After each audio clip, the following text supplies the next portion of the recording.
গদখালি সেই মাখা কাকার মাখা এখন দেখতে পাচ্ছেন আপনারা। কাকা আপনার নামটা একটু বলে দেন, আর আপনার এই যে পাঁচমিশালি মাখার আপনাকে কি বলে সবাই চেনবে? এটা মনোরা পার্কের সামনে, আমি সবসময় এখানে আছি। আচ্ছা, এই মনোরা পার্ক ভাইরাল, আমিও ভাইরাল, এই দোকানদারও ভাইরাল। ও আচ্ছা, আল্লাহর ঠিক আছে। রহমতে সব ভাইরাল। আচ্ছা আচ্ছা, ঠিক আছে। আমি আগে খাই, আপনারা পরে খেন। জি অবশ্যই। বিসমিল্লাহির রহমানির রহিম।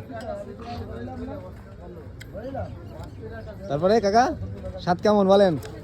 ভাত তো আল্লাহর রহমতে খুব ভালো ভাত। আচ্ছা, তো আজকে কি শুরু করছেন তাই তো? জি এই শীতে শুরু, আজকে শুরু। জি। তো আমরা এসে মনে করেন যে কাকা আজকে উদ্বোধন করে দিলাম।